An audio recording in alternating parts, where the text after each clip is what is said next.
Shalom, shalom, peuple de Dieu. Que l'Éternel Dieu soit avec vous au nom de notre Seigneur Jésus-Christ.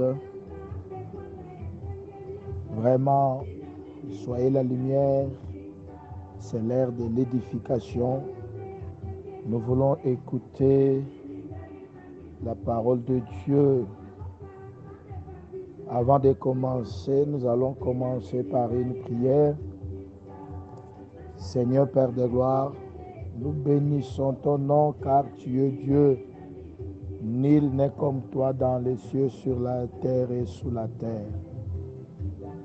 Yahweh, j'ai déduit entre tes mains le moment que nous voulons écouter ta parole. Parle-nous, édifie-nous. Au nom de Jésus-Christ, nous avons prié. Amen. Nous avons comme thème ce matin, Jésus connaît ton problème. Alors, pour commencer, nous allons faire la lecture dans Jean chapitre 5, du premier verset jusqu'au 14e verset. Nous allons lire rapidement. Après cela, il y eut une fête de Juifs et Jésus monta à Jérusalem. Or, à Jérusalem, près de la porte de Brebis, il y avait une piscine qui s'appelait en hébreu Bethesda et qui a 5 portiques. Sous ces portiques étaient couchés un grand nombre de malades, des aveugles, des boiteux, des paralytiques qui attendaient le mouvement de l'eau, car un ange descendait de temps en temps dans la piscine et agitait l'eau. Et celui qui y descendait le premier, après que l'eau avait été agitée, était guéri, quelle que fût sa maladie. Là se trouvait un homme malade depuis 38 ans. Jésus l'ayant vu couché et sachant qu'il était malade depuis longtemps, lui dit, « Veux-tu être guéri ?» Le malade lui répondit, « Seigneur, je n'ai personne pour me jeter dans la piscine, car l'eau est agitée, et pendant que je vais, un autre descend avant moi. Lève-toi, lui dit, Seigneur, prends ton lit et marche. » Aussitôt cet homme fut guéri, il prit son lit et marcha. C'est la parole du Seigneur. La suite, vous pouvez le faire parce que nous devons gagner du temps.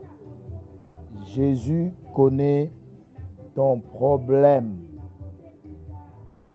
Notre Dieu, c'est un Dieu qui est omniscient, il connaît toutes choses. Beaucoup de gens croient que lorsqu'il a un problème, surtout que lorsque son problème ne trouve aucune solution pendant longtemps, il croit d'être ignoré par Dieu. Or, nous voyons cet homme qui était malade pendant plusieurs années. La Bible nous dit que Jésus-Christ connaissait. Jésus-Christ avait la connaissance, sachant qu'il était malade depuis longtemps. Jésus avait l'information de cet homme qui était malade depuis longtemps. C'est pourquoi je voulais profiter de dire à quelqu'un que Jésus-Christ aussi a ton information. Il connaît tous tes problèmes, tous tes maux qui te rongent, toutes ces questions que tu te poses. Jésus connaît tout ça. Donc, il connaît toutes choses. Il est omniscient. Il est omniscient, sachant qu'il était malade. Jésus savait que cet homme était malade depuis longtemps. Alors, c'est pourquoi, mon frère, ma soeur, Dieu n'est pas ignorant de ton problème. Il connaît tout ce qui t'entoure. Il connaît tout ce qui dérange ta vie. Il connaît tout ça. Lorsque nous lisons dans 1 Jean, chapitre 3, verset 20, la Bible nous dit là-bas, « Car si notre cœur ne nous condamne, Dieu est plus grand que notre cœur. Il connaît toutes choses. Dieu connaît toutes choses. Donc, devant l'homme malade, Jésus-Christ, excuse, avait toutes les informations avec des détails et précisions. Jésus-Christ connaît ton problème avec tous les détails. Jésus-Christ connaît ton problème avec tous les détails. Parce que c'est un Dieu qui connaît toutes choses. Si nous lisons dans Psaume 139, verset 4, la Bible nous dit là-bas, car la parole n'est pas sur ma langue, que déjà, ô Éternel, tu la connais entièrement. Même lorsque nous voulons parler, même la parole n'est pas encore sur nos langues, Jésus-Christ connaît entièrement ce que nous voulons lui dire. Donc c'est un Dieu qui connaît toutes choses. Il connaît même le nombre des étoiles. Il leur donne à toutes des noms. Dans Psaume 147, verset 4, la Bible nous dit, il connaît le nombre des étoiles. Il leur donne à toutes des noms. Donc il connaît toutes les étoiles. Si Dieu connaît toutes les étoiles et toutes les étoiles, Dieu leur donne un nom, à combien plus forte raison Dieu peut être ignorant de ton problème. Il connaît le nombre même de nos cheveux. Il connaît le nombre des graines de sable de toute la terre. Il connaît le nombre des arbres de toute la terre. Il connaît le nombre des poissons qui sont dans la mer. Il connaît le nombre des étoiles. C'est un Dieu qui connaît toutes choses. Pour dire que rien n'est caché devant lui. Dans Hébreux 4, 13, la Bible nous dit, nulle créature n'est cachée devant lui, mais tout est à nu et à découvert aux yeux de celui à qui nous devons rendre compte. Nul créateur n'est caché devant lui. Donc, rien n'est caché devant Dieu. Même tout ce qu'on peut faire dans nos cœurs, penser, et lorsqu'on le fait, nous croyons qu'on est seul, mais Dieu voit toutes choses. Nulle créature n'est cachée devant lui. Tout est à nu devant notre Dieu. Alors, nous connaissons l'histoire, comment est-ce que cet homme avait beaucoup souffert.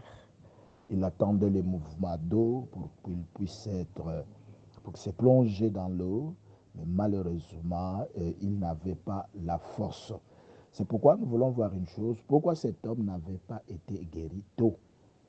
C'est une question. Pourquoi cet homme n'avait pas été guéri tôt?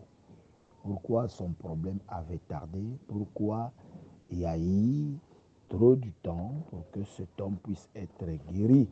Et nous allons voir la réponse. La réponse est que dans Jean chapitre 5, verset 7, il est dit ceci. Les malades répondit, Seigneur, je n'ai personne pour me jeter dans la piscine quand l'eau est agitée. Et pendant que j'y vais, un autre descend avant moi. Donc, pour lui, il avait personne qui devait le jeter dans l'eau parce que lorsqu'il partait, il y a une autre personne qui s'est précipitée parce que là-bas, la piscine exigeait l'effort. Il faut l'effort humain pour y descendre. Et la condition était qu'il faut descendre le premier. Lorsque l'eau est agitée, c'est alors que vous serez guéri. Donc, lorsque vous pouvez vous jeter, et pourtant sans y être les premiers, tu ne devais pas être guéri. Donc, nous devons vite comprendre qu'il y avait une condition, qu'il faut se jeter les premiers pour être guéri. Alors, pourquoi cet homme n'avait pas été guéri si tôt? Parce qu'il a mis son espoir dans l'homme. Il a mis son espoir dans l'homme. Or, dans Jérémie, chapitre 17, verset 5, la Bible nous dit une chose, ainsi par l'Éternel, maudit soit l'homme qui se confie dans l'homme, qui prend la chair pour appui et qui détourne son corps de l'Éternel. Ainsi par l'Éternel, maudit soit l'homme qui se confie dans l'homme et qui prend la chair pour son appui et qui détourne son cœur de l'Éternel. Donc cet homme, il avait compté sur l'homme, il avait détourné son cœur de Dieu, il a compté les hommes, il connaissait que j'ai des relations, j'ai mon frère qui est élevé, j'ai une famille qui est bénie, d'ailleurs j'ai des enfants qui ont beaucoup étudié, moi-même je travaille, moi-même j'ai beaucoup d'argent. Au lieu de se confier à Dieu, et lorsque quelqu'un détourne son cœur de Dieu, en tout cas, il va vivre des choses terribles et horribles. Cet homme, s'il n'a pas été guéri si tôt, parce qu'il a mis son espoir dans l'homme, il s'est détourné et il a détourné son cœur de l'Éternel. Donc, dans toutes choses, nous devons mettre Dieu en première position. C'est lui qui touche le cœur, c'est lui qui suscite les gens autour de nous. Mais notre Dieu doit être notre appui, notre espoir. Tu comptes à qui, mon frère, ma soeur? Tu comptes à ton travail, tu mets ton espoir parce que tu as une grande famille, tu as beaucoup de relations et tu détournes ton cœur de l'Éternel. En tout cas, ton problème tardera. Moi, je souffre, j'ai personne de me soutenir, je n'ai personne pour me soutenir. Mes frères m'ont abandonné, ma soeur, mes soeurs m'ont abandonné. En tout cas, là, tu seras déçu. Confie-toi à l'Éternel, compte à Dieu pour ton problème et tu verras un secours qui viendra sitôt dans ta vie et tu glorifieras l'Éternel. Beaucoup de gens échouent dans leur vie parce qu'ils ont détourné leur cœur de l'Éternel et ils comptent qu'aux hommes. Donc, lorsque tu comptes aux hommes, la Bible nous dit que tu es comme une plante qu'on a plantée dans le désert. Tu vas chercher le secours qui ne viendra pas. Mais heureux l'homme qui compte à Dieu parce qu'il sera comme une plante qu'on a plantée près des eaux. Donc, prends tes regards, fixe tes yeux à Dieu et tu verras un secours qui viendra pour te secourir. Ton secours viendra de l'Éternel, car au ciel nous avons un Père. Notre Père qui est aux cieux, celui-là, il ne déçoit personne. Il est le secours qui ne manque jamais, jamais dans la détresse. Je voulais dire à quelqu'un, ne regarde pas la durée de ton problème. Dieu te connaît, c'est lui qui t'a créé. Il connaît ton problème, mais il te dit une chose, détourne ton regard des hommes et tourne ton visage à Dieu. Confie-toi à l'Éternel pour ton problème. Tu auras un secours et Dieu ne tardera pas. Et nous allons voir une chose, pourquoi Jésus-Christ est venu lui guérir, pas cet homme en réalité. Il s'est confié, sa confiance était, il a mis sa confiance aux hommes. Si Jésus-Christ connaissait qu'il était longtemps malade, il connaissait aussi que ce monsieur comptait sur les hommes. Mais pourquoi Jésus-Christ était venu guérir cet homme? Si Jésus-Christ était venu guérir cet homme, c'est à cause de sa patience. Donc en lui, nous voyons Galates 5, 22. Nous avons le fruit de l'esprit qui était dans cet homme. Il voyait les gens qui faisaient des va-et-vient, celui qui venait derrière lui, il était guéri, il partait, et les gens venaient, repartaient, lui, il était toujours là avec sa natte, il attendait toujours. Donc nous voyons la patience dans cet homme. Cet homme était patient. Donc, mon frère, ma soeur, si vous avez le fruit du Saint-Esprit, vous allez attirer Dieu vers vous. Soyez patient, soyez patient, soyez patient, soyez patient. Vous allez voir que votre patience va payer. Et nous allons voir une chose, cet homme, il avait aussi la tempérance. Hein? Donc, il avait la tempérance et il avait la paix. Il n'était pas agité. Si ce monsieur était agité, en tout cas, il devait abandonner et partir à la maison. Il devait se décider, je pars à la maison, je vais mourir, je vais mourir. Mais cet homme avait la paix. Donc, lorsqu'il y a des gens qui sont bénis autour de toi, ne te trouble pas, ayez la paix. Donc, si Christ était attiré par cet homme, parce que cet homme avait le fruit du Saint-Esprit, ce fruit avait attiré l'attention de Jésus, il avait voulu fêter avec lui, parce que Jésus-Christ partait à Jérusalem pour aller fêter. J'ai dit à quelqu'un que Jésus-Christ avait fêté avec vous. Avant que cette année puisse terminer, tu fêteras avec Jésus-Christ. Croyez toujours, soyez patient, et la foi, et la paix, la tempérance. Dans cet homme, nous voyons aussi la foi.